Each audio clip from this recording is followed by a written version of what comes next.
Hello दोस्तों, क्या हाल है। तारीख आज 3 मार्च 2026, दिन मंगलवार, हिंदी तिथि फाल्गुन पूर्णिमा। और आइए बात करते हैं आज के मुख्य समाचार में देश भर की तमाम बड़ी खबरों पर नजर डालते हैं। देखिए, एक तो आज के दिन को दुनिया भर में वर्ल्ड वाइल्ड लाइफ डे यानी विश्व वन्य जीव दिवस के रूप में मनाया जाता है। और वहीं दोस्तों, आज इस साल 2026 का पहला चंद्र ग्रहण भी लगने जा रहा है। ऐसे में इस चंद्र ग्रहण का सूतक काल कब से शुरू होगा, ग्रहण का समय क्या रहेगा, आइए देख लेते हैं। क्योंकि ये चंद्र ग्रहण भारत में भी दिखाई देगा, इसलिए इसका सूतक काल भी मान्य होगा और पूर्ण ग्रहण होगा तो आज ब्लड मून दिखाई देगा। और ग्रहण के सूतक काल की बात करें तो सुबह 9:20 से ही सूतक काल शुरू हो जाएगा और सूतक काल का समापन ग्रहण के समापन के साथ ही होगा शाम को 6:46 पर। तो इस बार होली के मौके पर यह अनोखा खगोलीय संयोग बन रहा है। सैकड़ों सालों बाद फाल्गुन पूर्णिमा पर चंद्र ग्रहण का यह विशेष संयोग बन रहा है। ऐसे में ग्रहण की जो शुरुआत होगी, आंशिक ग्रहण का आरंभ दोपहर 3:20 पर ही हो जाएगा। पूर्ण ग्रहण का आरंभ दोपहर 4:34 पर होगा और ग्रहण की जो अवधि और समापन का समय भी आप देख सकते हैं। और क्योंकि दोस्तों इस बार होली पर ही ये चंद्र ग्रहण लग रहा है, यही वजह है कि रंगों वाली जो होली है, धुलंडी, वो देश भर में ज्यादातर जगहों पर कल खेली जाएगी 4 मार्च को।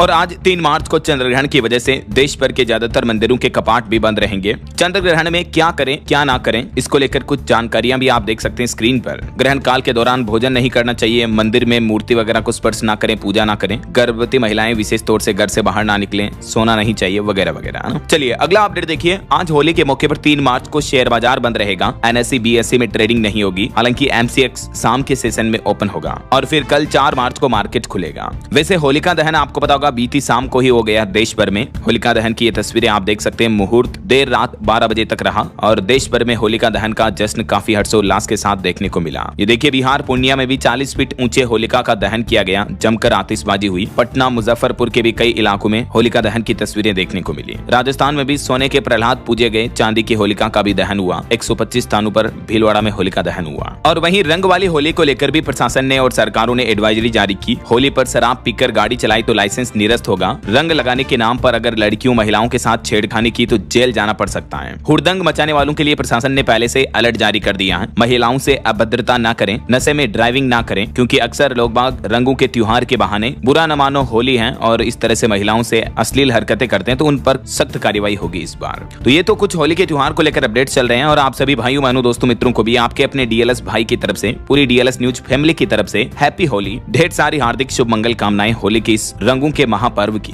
होली के रंगीन रंगों की तरह हमेशा आपके जीवन में भी खुशियों के रंग छाए रहें। इन्हीं शुभ मंगल कामनाओं के साथ चलिए आगे बढ़ते हैं अपन खबरों में। देखिए अगला अपडेट। प्रधानमंत्री नरेंद्र मोदी आज 3 मार्च को सतत और सशक्त आर्थिक विकास नाम से बजट पश्चात वेबिनार को संबोधित करेंगे सुबह 11:15 बजे। चलिए अगली बड़ी खबर देखिए। ईरान के भीषण हमलों के बीच प्रधानमंत्री नरेंद्र मोदी ने UAE के राष्ट्रपति से फोन पर बातचीत की और बोले कि मुश्किल समय में भारत आपके साथ खड़ा है। संयुक्त अरब अमीरात के प्रेसिडेंट अल नायहान से PM मोदी ने बातचीत की और दुबई, अबुधाबी में यहां भारतीय समुदाय की सुरक्षा पर प्रेसिडेंट को धन्यवाद भी कहा प्रधानमंत्री ने। UAE के अलावा PM मोदी ने सऊदी अरब के क्राउन प्रिंस और बहरीन के राजा से भी फोन पर बातचीत की, पश्चिम एशिया में बढ़ते तनाव के माहौल के बीच। और इजराइल, ईरान, अमेरिका की इन जंग पर PM मोदी ने अपना स्टैंड रखा। दुनिया भर के दिग्गज नेताओं से PM ने शांति और कूटनीति से मसला हल करने पर जोर दिया। वहीं मिडिल ईस्ट में तनाव के बीच भारत के गृह मंत्रालय ने भी देश के सभी राज्यों को अलर्ट किया। कश्मीर में अभी इंटरनेट पर पाबंदी लगा दी गई है, क्योंकि ईरानी प्रमुख खामेनेई की मौत का विरोध जम्मू कश्मीर में भी कई जगहों पर देखने को मिल रहा है। यही वजह है कि कश्मीर में इंटरनेट पर पाबंदी लगाई गई। और वहीं दोस्तों, खाड़ी देशों में संकट के बीच बिहार के नीतीश सरकार ने भी एक बड़ा कदम उठाया। प्रवासी कामगारों के लिए हेल्पलाइन नंबर जारी किया, जहां 24 घंटे आपको सहायता मिल पाएगी। यह हेल्पलाइन नंबर भी आप स्क्रीन पर देख सकते हैं।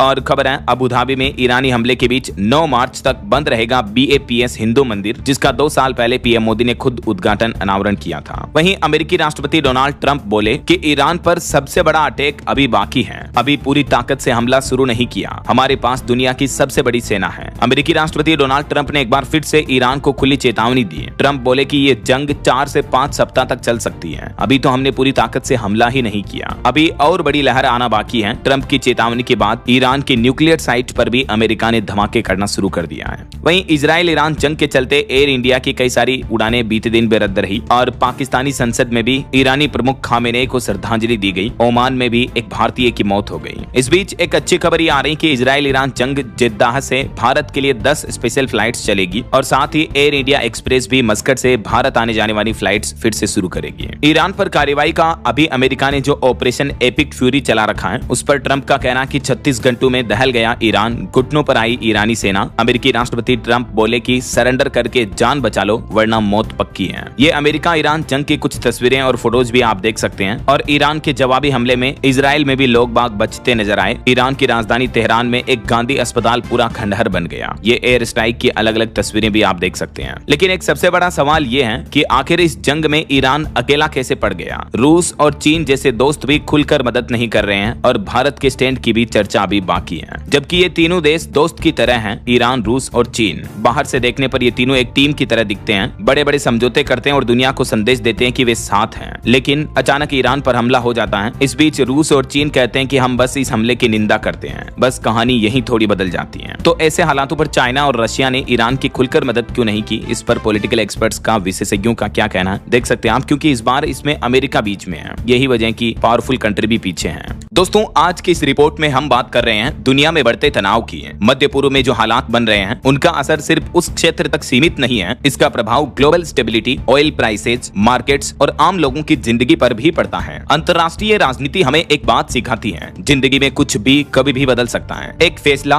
एक घटना और हालात पूरी तरह बदल जाते हैं। यही बात हमारी अपनी जिंदगी पर भी लागू होती है। हम रोज EMI, बच्चों की पढ़ाई, घर के खर्च और भविष्य की प्लानिंग में इतने व्यस्त रहते हैं कि एक जरूरी सवाल पूछना भूल जाते हैं, अगर कल मेरे साथ कुछ हो जाए तो मेरे परिवार का क्या होगा। और यहीं पर फाइनेंशियल प्लानिंग बहुत जरूरी हो जाती है। हर अर्निंग मेंबर के लिए टर्म इंश्योरेंस एक बेसिक फाइनेंशियल सिक्योरिटी है। छोटी सी मंथली प्रीमियम देकर आप अपने परिवार को करोड़ों तक का लाइफ कवर दे सकते हैं। अगर आप नहीं रहे तो भी घर का खर्च, बच्चों की पढ़ाई और बाकी जिम्मेदारियां रुके नहीं। यही इसका मकसद है। लेकिन सुरक्षा सिर्फ लाइफ कवर तक ही सीमित नहीं है। आज मेडिकल खर्च बहुत तेजी से बढ़ रहा है। एक सीरियस बीमारी या एक्सीडेंट और हॉस्पिटल का बिल लाखों में पहुंच सकता है। ऐसे में सालों की बचत खत्म हो सकती है। इसलिए हेल्थ इंश्योरेंस भी उतना ही जरूरी है। हेल्थ इंश्योरेंस हॉस्पिटल के बड़े खर्च को कवर करता है, केसलेस ट्रीटमेंट की सुविधा देता है और क्लेम के समय मदद भी करता है, ताकि मुश्किल वक्त में पैसों की चिंता कम हो सके। और सबसे अच्छी बात यह है कि टर्म और हेल्थ इंश्योरेंस के प्रीमियम लगभग 400 से 500 रुपए प्रति महीने से शुरू हो जाते हैं और आपको लाखों से करोड़ों तक का कवर मिल सकता है। तो डिस्क्रिप्शन में दिए गए लिंक पर आप अलग अलग ट्रस्टेड इंश्योरेंस पार्टनर्स को कंपेयर कर सकते हैं और अपनी जरूरत के अनुसार बेस्ट प्लान चुन सकते हैं। ऑनलाइन टर्म प्लान पर आपको 15% तक और हेल्थ इंश्योरेंस प्लान पर 25% तक का डिस्काउंट भी मिलता है। याद रखिए, सुरक्षित भविष्य किस्मत से नहीं, सही फैसलों से बनता है। आज ही डिसीजन लीजिए, लिंक पर क्लिक करें और अपने परिवार के फ्यूचर और हेल्थ को सिक्योर कीजिए।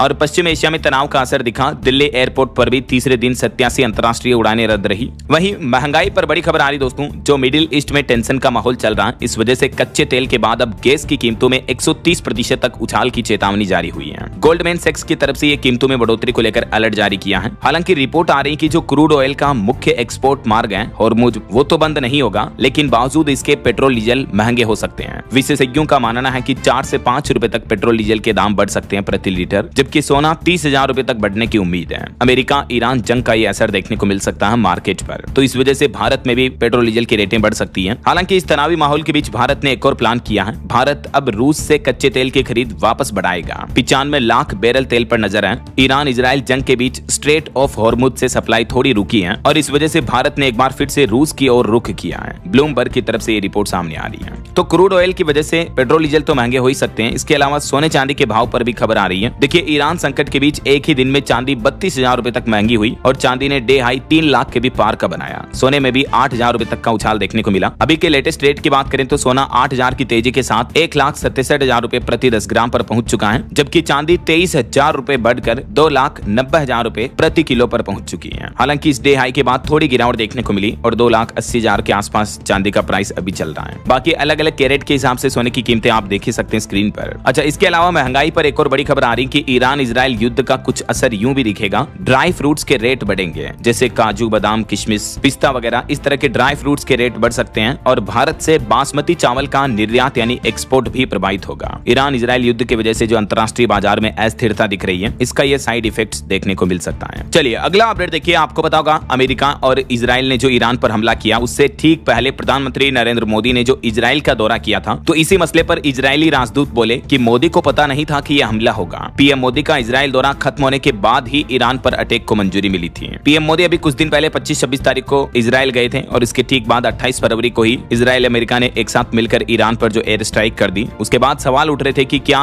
इजराइल दौरे पर होते हुए पीएम मोदी को इस बात की जानकारी दी गई थी, क्या कहीं पीएम मोदी के दौरे को इजराइल ने कवर की तरह तो इस्तेमाल नहीं किया। तो इन सभी सवालों का जवाब देते हुए इजरायली राजदूत का यह कहना है। और वहीं अंतर्राष्ट्रीय युद्ध के हालातों पर एक और बड़ी खबर देखिए, अफगानिस्तान ने पाकिस्तान के नूर खान एयरबेस पर भी हमला किया। तालिबान के मंत्री बोले कि हमने डुरुंड लाइन पार की। पाकिस्तान ने दावा किया कि 400 अफगान लड़ाकों को मार दिया। तो ये कुछ अंतर्राष्ट्रीय माहौल चल रहा। और चलिए आगे बढ़ते हैं अपन खबरों में। देखिए, भारत के महाराष्ट्र राज्य में यह बड़ी घटना देखने को मिली। महाराष्ट्र के पालघर में एक केमिकल प्लांट से ओलियम गैस का रिसाव हो गया। इसके बाद आसपास के पूरे इलाके में अफरा तफरी मच गई। 2500 से ज्यादा लोगों को सुरक्षित जगह पर शिफ्ट किया गया। महाराष्ट्र के पालघर जिले में एक केमिकल प्लांट में सोमवार दोपहर करीब 2 बजे ये गैस का रिसाव देखने को मिला। उसके बाद लोग इतने डर गए कि कहीं भोपाल गैस त्रासदी की तरह तो ये बड़ी घटना ना घट जाए। ये देख सकते हैं आप, लोग मास्क लगाकर इधर उधर भागते नजर आए। हालांकि अभी प्रशासन ने हालातों पर नियंत्रण पा लिया और फिलहाल इस घटना में किसी के हताहत होने की जानकारी नहीं मिली है। और अभी इससे एक दिन पहले आपको पता होगा, महाराष्ट्र में नागपुर में फैक्ट्री में ब्लास्ट हुआ था। इसमें 19 लोगों की जान चली गई थी। तो इस घटना में भी 21 डायरेक्टर्स के खिलाफ केस दर्ज हुआ और 9 डायरेक्टरों को तो गिरफ्तार भी कर लिया है। 2 और घायलों ने इलाज के दौरान दम तोड़ा तो मृतकों की संख्या बढ़कर 19 हो गई है। ये भी गोला बारूद निर्माण करने की कंपनी थी जिसमें यह ब्लास्ट हुआ था। चलिए दोस्तों, अगला अपडेट देखिए। दुनिया भर में चल रहे युद्ध के हालातों के बीच भारत ने एक बड़ा निर्णय लिया है। भारत रूस से खरीदेगा 5 और S-400 सुदर्शन डिफेंस सिस्टम,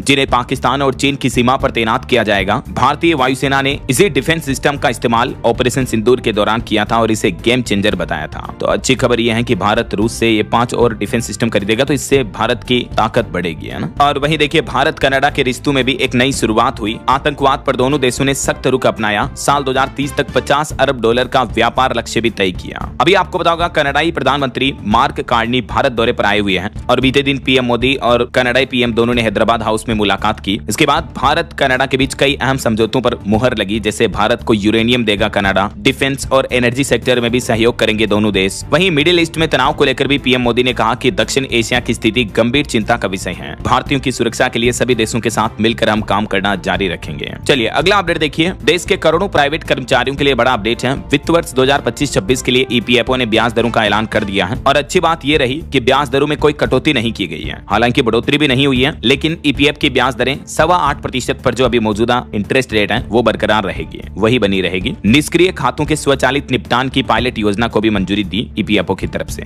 चलिए अगला अपडेट देखिए। एक रिपोर्ट सामने आ रही है कि गुजरात में 2 साल में 322 एशियाई शेरों की मौत हुई और इस बढ़ती मृत्यु दर से शेरों के संरक्षण पर भी सवाल पैदा हुए हैं। गुजरात सरकार द्वारा खुद विधानसभा में इन आंकड़ों की जानकारी दी गई। और स्तन कैंसर पर एक चौंकाने वाली रिसर्च सामने आ रही है कि हर 4 में से 1 स्तन कैंसर मरीज में खानदानी जीन का असर दिखाई दिया। आईआईटी की रिसर्च में ये पैटर्न फाइंड किया है भारतीय वैज्ञानिकों ने और इस रिसर्च से ये पता चलता है साफ साफ कि कहीं न कहीं स्तन कैंसर जो है वो एक तरह की जेनेटिक डिजीज है। कंप्लीटली जेनेटिक नहीं है, लेकिन इसमें जेनेटिक्स का काफी ज्यादा रोल है। यानी जिनके खानदान में परिवार वालों को पहले स्तन कैंसर हुआ हो, उन लोगों को, उन महिलाओं को विशेष करके स्तन कैंसर की संभावना ज्यादा होती है। हर 4 में से 1 यानी 25% केसेज में ये पैटर्न फाइंड किया गया। चलिए खबर आ रही, तेलंगाना राज्य के दौरे पर पहुंचे राहुल गांधी। तेलंगाना के मुख्यमंत्री ए रेवंत रेड्डी ने उनका जोरदार स्वागत किया। कांग्रेस समिति प्रशिक्षण कार्यक्रमों में भी शिरकत होंगे। वहीं पॉलिटिक्स के कुछ और अपडेट देखिए। गृह मंत्री अमित शाह ने बंगाल में जनसभा आयोजित की और कहा कि ममता ने बंगाल को घुसपैठियों का स्वर्ग बनाया, अभी उन्हें वोटर लिस्ट से बाहर किया, सत्ता में आने पर राज्य से बाहर करेंगे।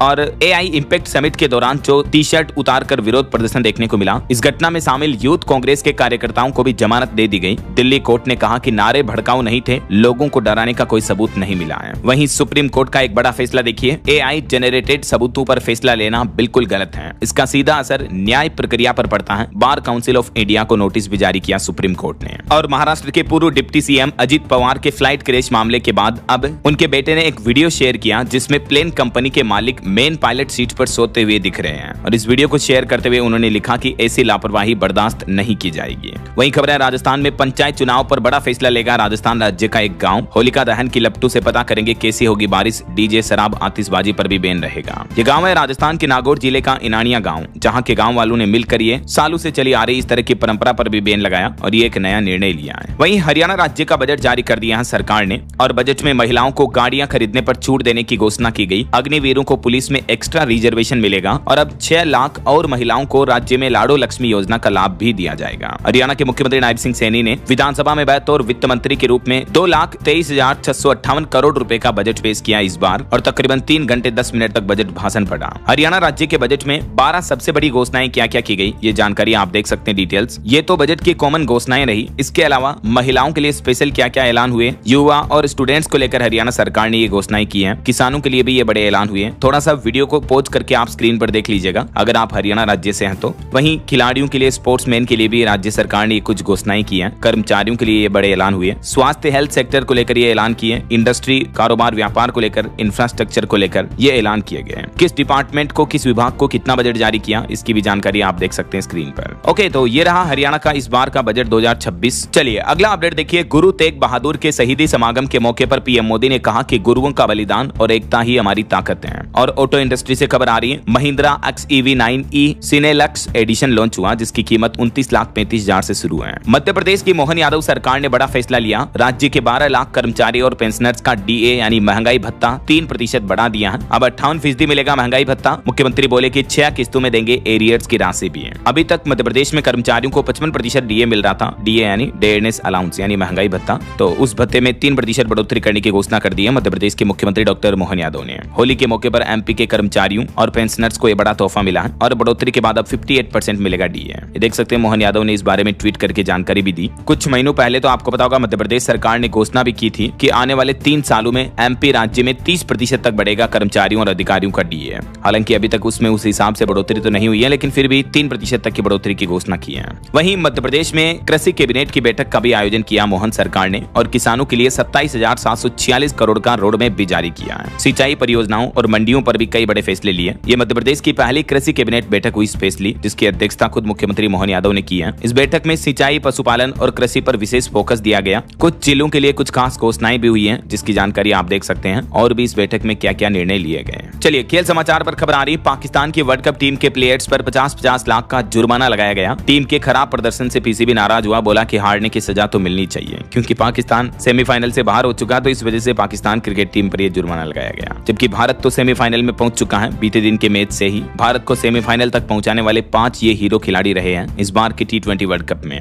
और भारत ने अपना सबसे बड़ा रन चेज भी किया। संजू ने कोहली का भी रिकॉर्ड तोड़ दिया है। चलिए आगे बढ़ते हैं खबरों में। देखिए अगला अपडेट, मणिपुर में सुरक्षा बलों पर बड़ा एक्शन लिया गया। 3 जिलों से अलग अलग संगठनों के 3 उग्रवादी गिरफ्तार किए गए। वहीं 2000 रुपए के नोटों पर बड़ा अपडेट सामने आ रहा। आप बिना RBI के ऑफिस गए भी नोटों को बदल सकते हैं। दरअसल भारतीय रिजर्व बैंक RBI ने 2000 के नोटों को वापस लेने की प्रक्रिया पर यह ताजा अपडेट जारी किया है। और अभी तक के RBI के डेटा के मुताबिक 98.44% बैंकिंग सिस्टम में जो नोट वापस आ चुके हैं। वर्तमान में केवल 5,500 करोड़ रुपए के लगभग नोट जनता के पास बचे हैं। और ऐसे में RBI का कहना कि अभी भी नोट बदलने का तरीका क्या है। तो अगर आपके पास भी 2000 के नोट बचे हुए हैं तो घबराने की जरूरत नहीं है। आप अपने नजदीकी इंडिया पोस्ट डाक सेवा के जरिए भी अपने 2000 के नोटों को RBI के दफ्तर भेज सकते हैं और वो पैसे आपके बैंक खाते में क्रेडिट हो जाएंगे। और RBI ने उन शहरों की लिस्ट भी जारी की है जहां इश्यू ऑफिस मौजूद है, जहां आप खुद जाकर नोटों को बदलवा सकते हैं। ये शहरों की जानकारी भी आप देख सकते हैं। बहरहाल अभी तो अपन कुछ और महत्वपूर्ण और काम की खबरें देखेंगे दोस्तों, लेकिन फिलहाल वक्त तो चला है आज के ताजा मौसम समाचार जानने का। तो देखिए मध्य प्रदेश, राजस्थान समेत कई राज्यों में तापमान दिन का 35 डिग्री के पार पहुंच चुका है। इस महीने मार्च में 40 डिग्री तक जा सकता है टेम्परेचर, मतलब भयंकर गर्मी पड़ सकती है इस महीने मार्च में ही। पंजाब हरियाणा में भी 32 डिग्री के पार पहुंच चुका। उत्तराखंड जैसे पहाड़ी राज्यों में भी गर्मी बढ़ने लगी, हालांकि अभी तक बर्फबारी भी हो रही है कई जगहों पर उसके बावजूद भी। देखिए मध्य प्रदेश में होली पर गर्मी पड़ रही है, पंचमी पर बारिश की संभावना है। अभी तो 2-4 डिग्री और बढ़ेगा तापमान, लेकिन नए सिस्टम की वजह से बारिश हो सकती है 4 मार्च को MP में। और राजस्थान में भी होली के बाद फिर वापस बढ़ेगी गर्मी। कई शहरों में न्यूनतम तापमान 7 डिग्री ऊपर पहुंच गया। और पहाड़ी राज्य उत्तराखंड में भी देखिए गर्मी की वजह से केदारनाथ में भी तेजी से बर्फ पिघलने लगी। देहरादून में तापमान 30 डिग्री के पार चल रहा। हालांकि 7 मार्च से उत्तराखंड के 5 जिलों में बारिश और बर्फबारी की भी संभावना है। बाकी अगले 2 दिन मौसम कैसा रहेगा देख सकते हैं आप। आज 3 मार्च को तो कहीं बारिश वगैरह की चेतावनी नहीं है, पहाड़ी राज्यों में हल्की फुल्की हो सकती है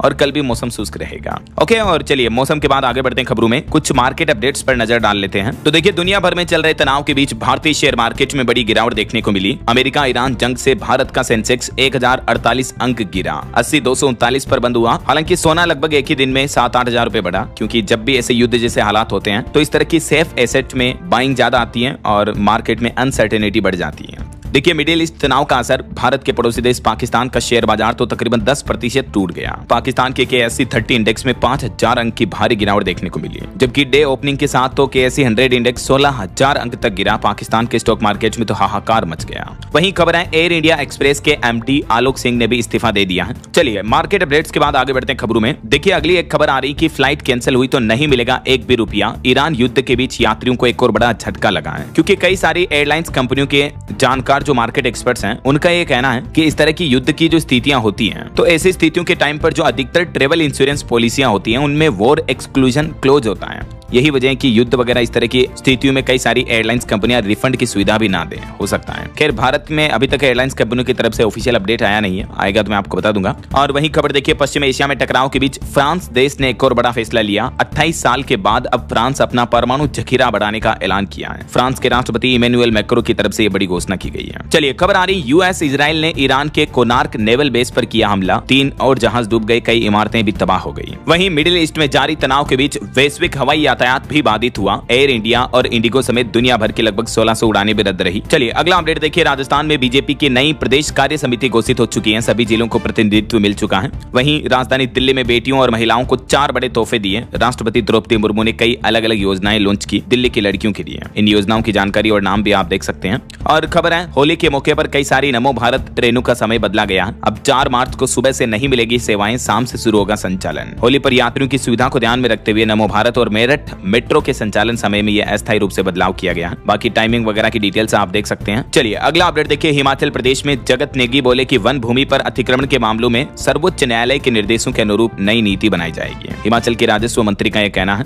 और ऑटो इंडस्ट्री से खबर देखिए, ओला का लिमिटेड प्रोग्राम लॉन्च हुआ, जिसमें पुराने स्कूटर को नए में अपग्रेड करने का मौका है। 50,000 रुपए तक के बेनिफिट्स भी दे रही है। ओला इलेक्ट्रिक कंपनी ये ऑफर पेश किया है। वैसे ओला का मार्केट शेयर काफी टूटता जा रहा है। इलेक्ट्रिक गाड़ियों के मामले में ओला को पछाड़ करके ग्रीव्स ने भी टॉप 5 में जगह बना ली है। इस कंपनी की बिक्री में 33% तक का गजब उछाल देखने को मिला है। और खबर देखिए, सीबीआईसी ने लॉन्च किया अतिथि 2.0 ऐप। ज्वेलरी और कीमती सामान का डिक्लेरेशन हुआ डिजिटल। कागजों का झंझट अब खत्म होगा। वित्त राज्य मंत्री पंकज चौधरी की तरफ से यह नया प्लेटफॉर्म लॉन्च किया गया है, स्विफ्ट 2.0 के नाम से। देख सकते हैं आप जानकारी। चलिए अगला अपडेट देखिए, सोनू सूद और बेटे अयान ने चेन्नई के मंदिर को भेंट किया मैकेनिकल हाथी। इंद्रदेव के एरावत जैसा ये दिखता है। वहीं बैंकिंग न्यूज से खबर आ रही है, एचडीएफसी बैंक में कीमती सामान रखना अब महंगा होगा। 184% तक आपको एक्स्ट्रा चार्जेस देना पड़ेगा। डिपॉजिट लॉकर रेंटल स्ट्रक्चर में बदलाव करने जा रहा 1 अप्रैल 2026 से ही एचडीएफसी बैंक। और ऐसे में लॉकर के नए चार्जेस, नया किराया क्या होगा, सेफ लॉकर वगैरह को लेकर जानकारी आप देख सकते हैं। एचडीएफसी बैंक अपने इन शुल्क में बढ़ोतरी करने जा रहा है। और खबर आ रही, एआई पर रिकॉर्ड तोड़ निवेश आने वाला है भारत में। अडानी अंबानी से लेकर गूगल तक ने खोली तिजोरी। 22 लाख करोड़ रुपए के समझौतों पर साइन हुआ है एआई इंपैक्ट समिट के दौरान भारत में एआई इन्वेस्टमेंट में। और खबर है, बिहार में देखिए एक और निर्माणाधीन पुल गिर गया। 2.5 करोड़ से भी ज्यादा की लागत से यह पुल बन रहा था, लेकिन ढलाई के दौरान ही भरभरा कर गिर पड़ा। बिहार के गोपालगंज का ये मामला है। इस मामले के बाद एक बार फिर से घटिया निर्माण और गुणवत्ता पर गंभीर सवाल खड़े हो चुके हैं। अब डीएम पवन कुमार सिन्हा ने तत्काल जांच के आदेश भी दिए हैं। और खबर है, छत्तीसगढ़ में 5000 शिक्षकों की भर्ती शुरू हुई। मुख्यमंत्री विष्णुदेव साय ने बड़ी घोषणा की, गुणवत्तापूर्ण शिक्षा पर भी जोर दिया। ये देख सकते हैं आप, मुख्यमंत्री ने ट्वीट भी किया इस बारे में। भर्ती प्रक्रिया शुरू कर दी गई है। जल्दी इसके ऑनलाइन फॉर्म वगैरह